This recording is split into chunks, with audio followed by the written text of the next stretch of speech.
Good day, I'm Stacey Ann Smith, and this is your JIS News for Tuesday, September 23. National Security Minister Peter Bunting has strongly condemned Monday's killing of a police constable in Augustown, St. Andrew. The 35-year-old policeman is the first to be killed by gunmen since the start of the year.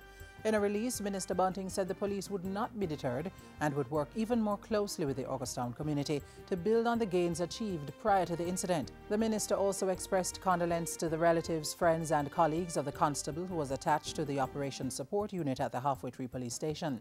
He appealed to members of the security forces to be relentless in their determination to rid the country of criminality and bring perpetrators to justice. The Statistical Institute of Jamaica Statin is reporting that the inflation rate for the month of August was 1.1%. That's 0.3% less than was recorded in July. In its monthly consumer price index, Statin noted that drought conditions stifled adequate production of agricultural crops, pushing up the cost of food items by 2.8%. However, due to lower fuel prices, there was a reduction in electricity rates and a 0.2% decline in the cost of transportation. In the meantime, the inflation rate for the April to August period stands at 3.3%. The Bank of Jamaica has indicated that inflation for the fiscal year should be between 7 and 9%. The Ministry of Health has embarked on a sustainable approach to tackle and manage HIV and AIDS. Acting Permanent Secretary Dr. Kevin Harvey says his office, which oversees the National HIV/STI program, will be able to present a final national strategy by December this year. We have developed a draft national strategy for the integrated approach, and that is we are having consultations around that now. We have had several consultations, and I'm sure that will be finalized certainly by the end of this month. Dr. Harvey was speaking recently at a Pan American Health Organization function at the UWI Mona campus. Meanwhile, the Health Ministry continues to promote exclusive breastfeeding for the first 6 months of a child's life. Currently, only 2 out of every 10 newborns are breastfed exclusively up to 6 months old. And to change that, the ministry is working with the United Nations Children's Fund to educate families. They're also accrediting hospitals under the Baby Friendly initiative.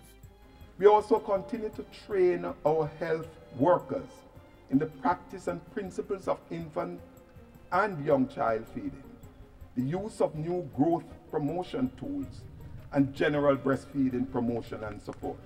The health minister was speaking at a ceremony to mark National Breastfeeding Week, being observed from September 21 to 27 under the theme Breastfeeding, a Winning Goal for Life. Jamaica has achieved the international breastfeeding target as 50% of all infants are being exclusively breastfed for the first 6 weeks of life. Industry Minister Anthony Hilton has reiterated government's commitment to supporting charitable organizations engaged in community development.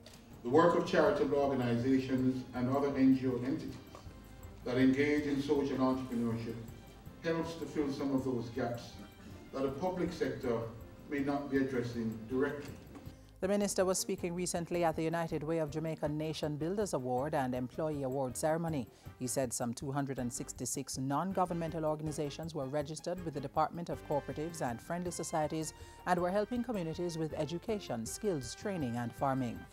And finally, young people across the country agree that climate change is important and are eager for the government to increase public education and behavior change campaigns. That was the general sentiment as approximately 800 students from various high schools participated in the inaugural Youth Climate Change Conference at the Jamaica Conference Center in Kingston Friday. They participated in a mock assembly competition and presented their position statement on climate change and water. Portfolio Minister Robert Pickersgill lauded the young people and urged them to spread the word. Awareness about climate change has to begin right here, right now, with you and your peers across the length and breadth of the island. We need to engage you, our bright young minds, and have you on board as we take the message to the wider public.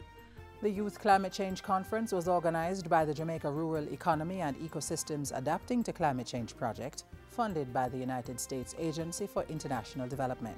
And that's it for JIS News today. I'm Stacey Ann Smith. Thank you for watching.